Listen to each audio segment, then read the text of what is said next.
Our Inspired Constitution by Hyrum Andrus. If you like the video, give it a thumbs up so that the YouTube algorithm knows to recommend it to others.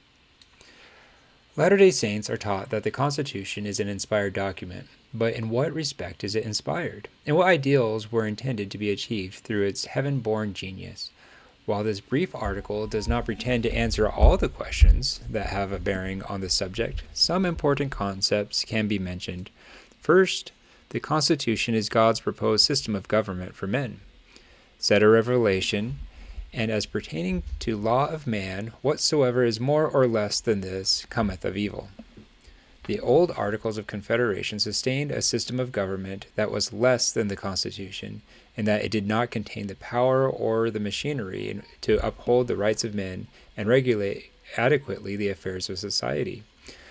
The socialized state, on the other hand, is a governmental system that is more than that provided by the Constitution. Such a system must regulate where the Constitution would not regulate, and must infringe upon personal freedom where the Constitution would uphold that freedom. According to the LDS view, the Constitution is a universal document belonging to all mankind. Because he accepted this ideal, Joseph Smith sought in the campaign of 1844 to extend its guarantees and its powers throughout the world. Earlier, the Lord had declared in 2 revelations that the law of the land, which is constitutional, supporting that principle of freedom in maintaining rights and privileges belonging to all mankind. In this light, George Q. Cannon wrote of the Constitution, "It is broad enough, if interpreted in its spirit, to cover the individual, the continent, and the entire globe, and furnish freedom for all." Second, the Constitution is primarily concerned with the problem of granting and upholding individual freedom. A revelation declared that the Constitution was established and should be maintained according to just and holy principles, that every man may act in doctrine and principle pertaining to futurity, according to the moral agency which I have given unto him, that every man may be accountable for his own sins in the day of judgment. In this ideal of political economy, where individual freedom is the foundation of society, government is instituted to safeguard human rights and provide proper machinery to reconcile conflicts that arise between free elements within society in such a way as to ensure that justice will hold the balance between the contending factions. This philosophy Madison set forth in his famous Federalist No. 10. It follows that governmental measures that foster social programs for the people are basically incompatible with the Constitution. Social measures require majority approval, but they affect the lives and property of all people within the body, regardless of whether or not the individual desires to be so affected. Minority groups very often are forced to conform to the majority opinion, either by the pressure of popular sentiment or by the direct influence of government doing the will of the people. Hence, the socialized state stands in opposition to the ideal of freedom espoused by the Constitution. These 2 opposing concepts of government each find a precedent in the philosophies set forth by John Locke and Jean-Jacques Rousseau. In his 2 treatises on government, Locke developed his concept of the social contract, which in many ways gave birth to the idea of constitutional government, emphasizing that therein individual rights could be maintained. Locke's ideal came to America and became firmly entrenched in the thinking of the Founding Fathers. Rousseau, on the other hand, conceived of a state where sovereignty was to be represented as a will of the organism. In his idea of the social contract, each individual agreed to abide by the general will and to uphold the proposition that the state should be directed thereby. Individual rights were not emphasized and at times might even be abrogated by popular opinion.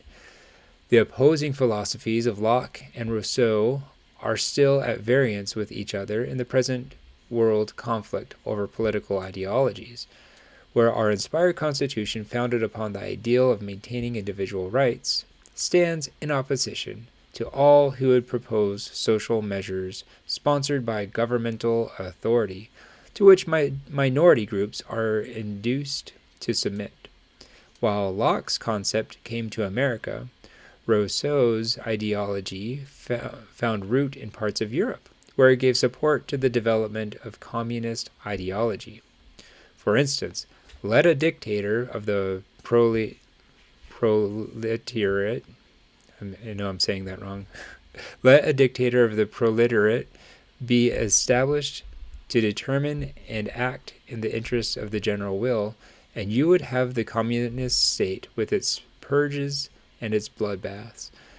For our own part, we as Latter-day Saints might well ask ourselves the questions: what would be the history of our people had we been forced from the beginning to conform to a general will? Could we under such circumstances have made any substantial contribution to civilization? Third, the Latter-day Saints understand that while the Constitution was brought forth under the inspiration of God, it was not in every respect a perfect document, nor have the qualifying amendments, with the varying interpretations assigned to given sections thereof, necessarily been born of that same inspiration. Joseph Smith found fault with the Constitution because while it stated that all men should enjoy religious freedom, yet it did not provide sufficient guarantees to ensure that these rights would be upheld for all people. Said he, under its provision, a man or a people who are able to protect themselves can get along well enough, but those who have the misfortune to be weak or unpopular are left to the merciless rage of popular fury. This statement grew out of the experiences of the saints in Missouri, and the treatment that their case for redress was given thereafter by state and federal officials. The prophet thus proposed that the federal government have power to see each state maintained a true republican form of government, as the Constitution implies. He made a brilliant explanation of his point of contention in a letter to Senator John C. Calhoun.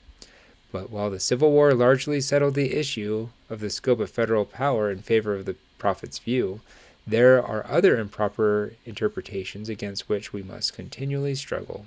For instance, the writer was recently informed that a Utah congressman has used Joseph Smith's proposal to give the federal government power to require the states to maintain a republican form of government as an argument supporting greater grants of power to federal authority today.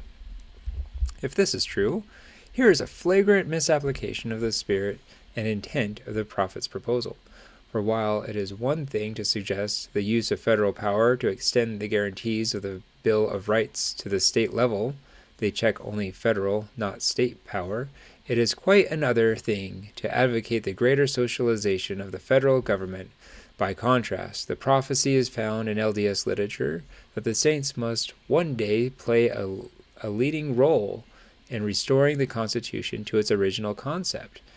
In his views of the powers and policy of the government of the United States, Joseph Smith advocated such a return in his day.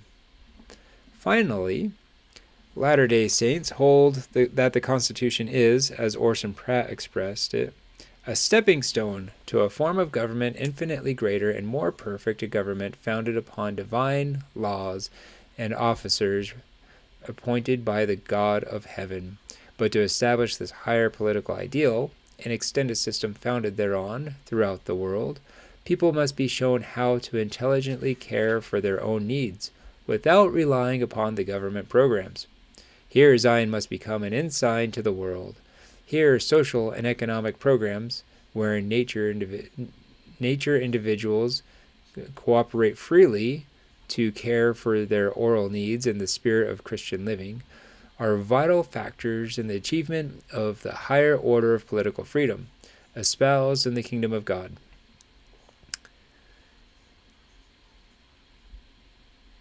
Indeed, a revelation states that Zion's social and economic principles must be developed as a foundation for that future political order. After enunciating certain of these economic principles, the revelation said, "Behold, this is the preparation wherewith I prepare you, and the foundation, that the church may stand independent above all other creatures beneath the celestial world, that you may come up unto the crown prepared for you, and he made rulers over many kingdoms. In addition to the economic ideal espoused in this statement, the point is inferred that only when Zion becomes an ensign of righteousness, freedom, rend union, can the saints expect freedom-loving peoples to rally around her standard and willingly cooperate in establishing the kingdom of God in its full power upon the earth. In that day, the Constitution will become the foundation of a universal, millennial government that will restore the inspired document to its original concept, develop it to achieve the fullness of that concept, and extend its guarantees of freedom throughout the world.